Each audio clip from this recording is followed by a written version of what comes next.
Hello friends, last class में हमने जाना था कि ऐसे कौन से पर्सनल फैक्टर हैं जो हमारे सीखने को प्रभावित करते हैं।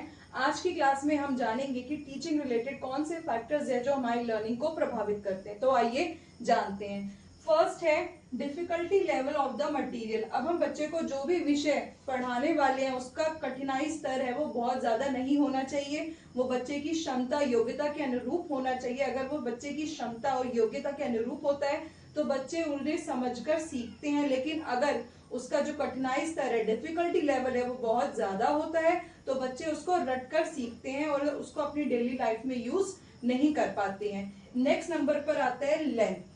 अब जब भी हम उनको कुछ भी मटेरियल, कोई भी विषय हम उनको जब भी पढ़ाने वाले हैं तो हमें सबसे पहले ये ध्यान रखना है कि जो उसकी लेंथ है वो बहुत ज्यादा नहीं होनी चाहिए, क्योंकि बच्चे बहुत जल्दी बोर हो जाते हैं।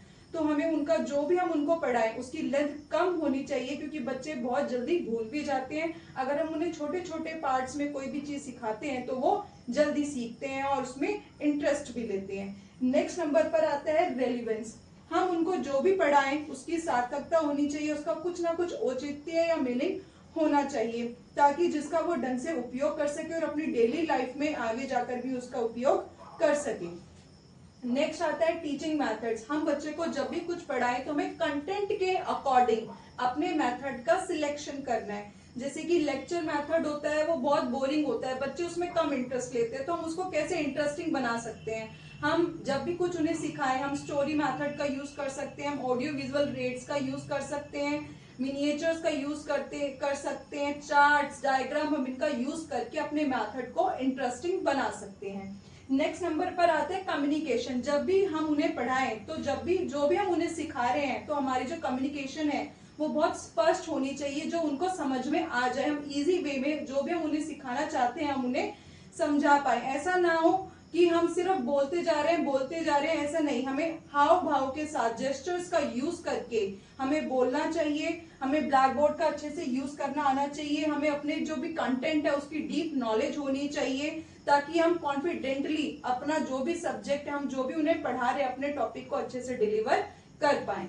नेक्स्ट नंबर पर आता है इवैल्यूएशन। अब हमें टाइम टू टाइम इवैल्यूएट भी करना चाहिए कि जो हम बच्चे को सिखा रहे हैं वो उसे अच्छे से समझ में आया या नहीं आया। हमें सब्जेक्टिव और ऑब्जेक्टिव दोनों को मिक्सचर करके यूज करना चाहिए जब भी हम इवैल्यूएशन करते हैं। नेक्स्ट आता है फीडबैक। जो भी हम बच्चे को सिखा रहे हैं हमें टाइम टू टाइम उसे फीडबैक देना चाहिए कि उसकी लर्निंग क्या हो रही है, कैसे वो उसको और अच्छा कर सकता है, ताकि जो उसकी लर्निंग है वो इंक्रीज होती जाए। अब नेक्स्ट नंबर पर आते हैं टीचर्स का बिहेवियर। ये बहुत इंपॉर्टेंट है कि जो हम जो टीचर्स हैं, हमारा बिहेवियर बच्चे के साथ अच्छा होना चाहिए, पेशेंसफुल होना चाहिए, सॉफ्ट होना चाहिए, ताकि बच्चा कुछ भी आकर हमसे कह सके, वो उसके जो भी क्वेश्चंस है, डाउट है, वो क्लियर कर सके और हमारे साथ उसके मधुर संबंध बन सके। अब हम जानेंगे कि इन्वायरमेंटल फैक्टर्स कौन कौन से हैं जो सीखने को प्रभावित करते हैं। अब हम जानेंगे इन्वायरमेंटल फैक्टर्स के बारे में। सबसे पहले आता है फिजिकल कंडीशन।